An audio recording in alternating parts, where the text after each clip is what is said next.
Hi guys, I hope you're doing well.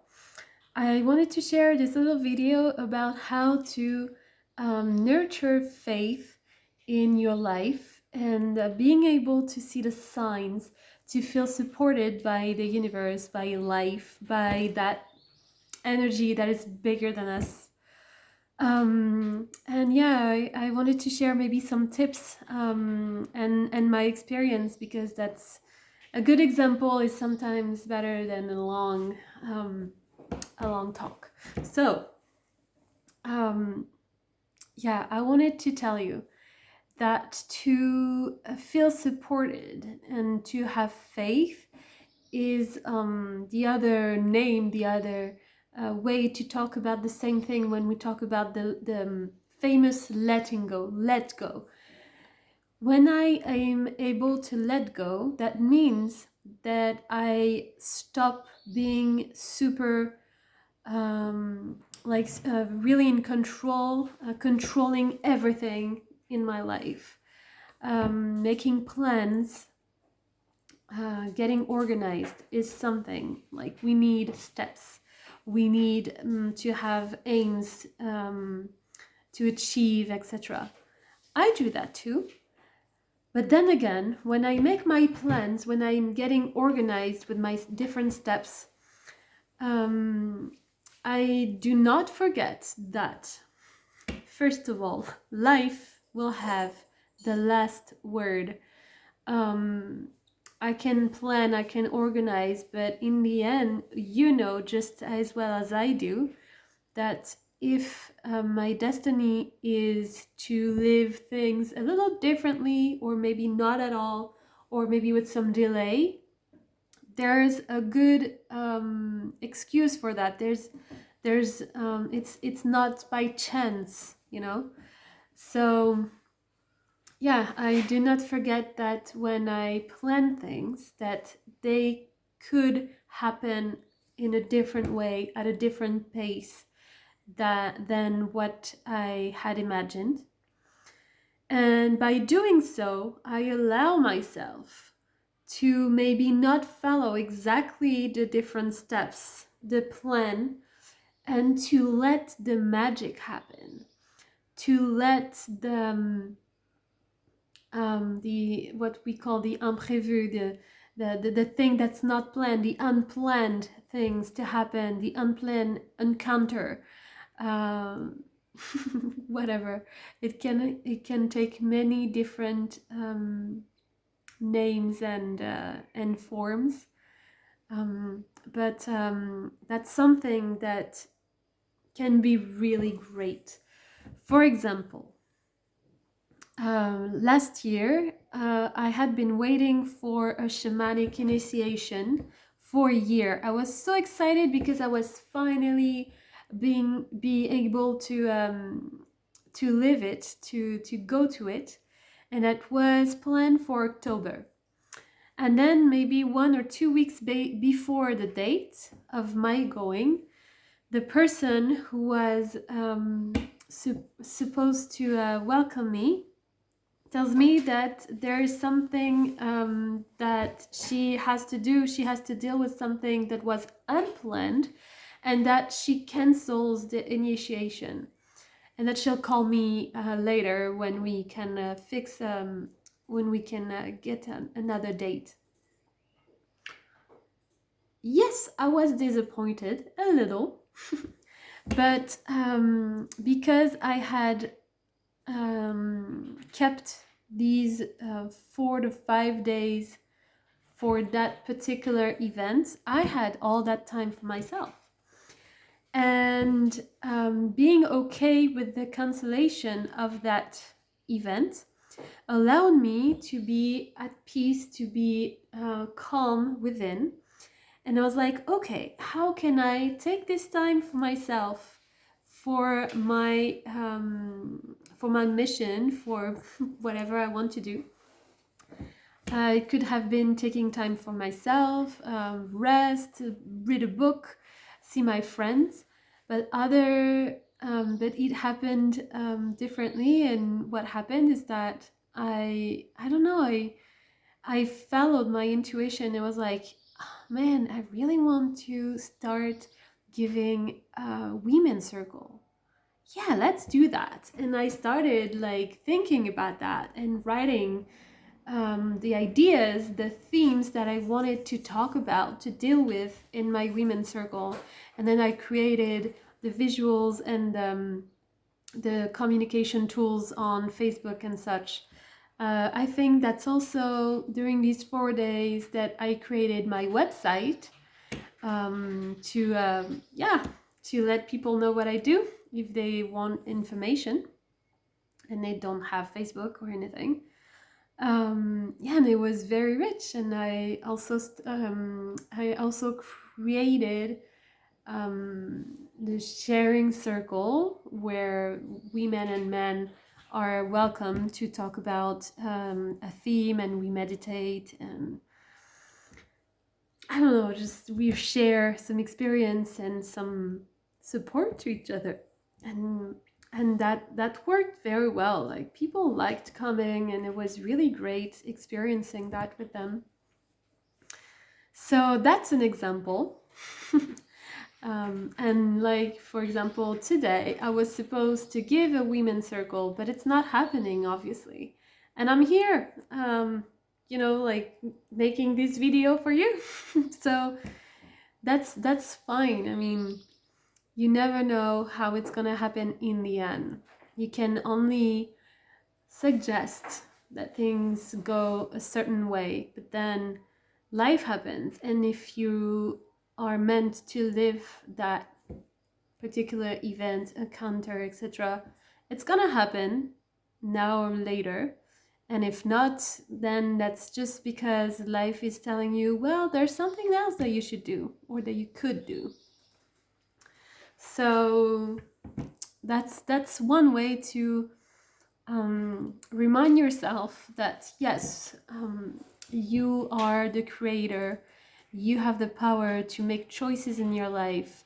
But don't forget that that's not the one, how do they call it in English? Oh, again, the self-made man. There's not only you who decides. Most of the time it's a three energy kind of thing. There's you making your plan, there's the other people involved in it, and then there's the universe. And when you make your plan and you forget that maybe other people have their part and have their destiny linked to that event, also to that plan, and that the universe is also giving you information and supporting you in becoming a better version of yourself, then you risk to be disappointed or angry and such. So please do not forget that you are not alone in many different ways and for many different reasons. You are not alone to decide. And that's a good thing to start with, to let go a little. And when you let go, it means that you give a little more space, and that space can get bigger and bigger as time passes by and as you feel more comfortable letting go. And that space that you create is that space to welcome the new, welcome the unknown, welcome the surprises, the gifts that life has in store for you. The other thing I wanted to share with you is that when you succeed in doing that, you will have synchronicities. I think in English you call it serendipities or something like that. Don't hesitate to to comment, to let me know if I'm making mistakes and such, or if you have better terms to express my ideas. But yeah, serendipity or synchronicities, because in French we say synchronicité, are these little magic moments where you get the answer to your question just by seeing a symbol on someone's t-shirt, or listening to a song, or like you put the radio on and then there's this song playing, and it's telling you exactly what you needed to hear. It's crazy. So these signs are really the proof, the manifestation of that support that I'm telling you about, that the universe gives you. For example, I'm giving you some example that I have lived recently. I was looking for someone who would teach people the way of the priestesses of Avalon. Avalon is that mystic place linked to the legend of King Arthur, and it's the mystic island where he is welcomed to die by the fairy Morgan. And it's a community of women and such. And so I feel attracted to that initiation. I feel attracted to the Celtic culture. And so I was making some researches, and I find a woman who lives in Bretagne in France, and who actually gives initiation for the priestess of Avalon. And I'm like, wow, awesome. So I contact her and we call each other. And she says, well, the next workshop, the next training is going to be for probably in Britain. And I used to do it in Brocéliande in Britain, but maybe we'll do it someplace else in a city named Lisieux. And I'm like, oh, Lisieux, it's the city of that saint, the Sainte Thérèse de Lisieux, whom I heard about during a documentary on TV a couple of months ago. And I was really moved by it, and I really liked her story and such. So I was like, yeah, that would be great. And so we hung up, and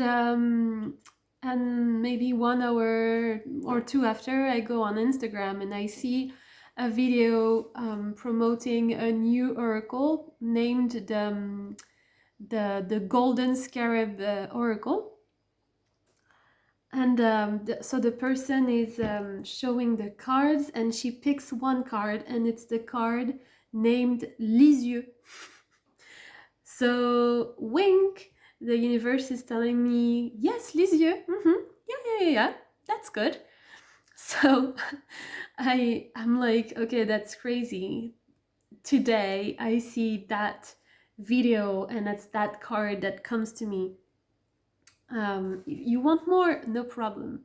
Same day, I go to the park with my son, and he plays around. There are many people because it was a sunny day, and I see a man in front of me, and he's sitting at the foot of a tree, and he's barefoot, and he has like a beard, and he's like he's big, and he makes me think of a druid or something. And so I move my head around, and I look at the tree, and he's not there anymore, and I see that he's actually going somewhere, and he's following that path. And then like a couple of minutes ago, after that, sorry, he comes back, but this time he follows the path that makes him go just in front of me. And so I can see a tattoo that he has on his arm that represents a scarab. So wink, yeah, the oracle of the golden scarab, talking about Lisieux, leading you to that initiation. And later another woman with a tattoo with oh shoot, I don't know how to say it in English. That little object where you have it's in glass, and you have sand in it to see a time going by. And so she has that on her arm too, and it represents that object that is almost done with the sand going down. And so to me, it was like, yeah, it's time. It's time, Chloe. So um, maybe that sounds too crazy for you, and you're like, yeah, she sees signs everywhere. That's a way to see things, and the other way to see that thing is that I feel the call from my heart, and the universe is showing me these signs to tell me, yes, Chloe, that's the good path, and I am supporting you, and I'm showing you these signs to let you know that I'm here, that you're supported in your decision. And that just feels great, I'm telling you. I'm sure it happened to you maybe a couple times. And the more we are observant, the more we keep our eyes open, our ears and our minds and our hearts open to that magic, the more it comes to you, I'm telling you. And it's just really awesome, really great, really soft. Yeah, being supported by that energy that of pure love and light is really something that I wish everyone could experience. So yeah, these were my tips for the day. I hope that you're doing well. If you have testimonies of well, I don't know if that's a good word, but if you want to share your experience about these synchronicities, these serendipities, please do, because it's magic, and it will show maybe people who may be doubtful that yes, it happens, and we have nothing to lose being observant and walking our path with consciousness. Take care and see you around, guys. Bye.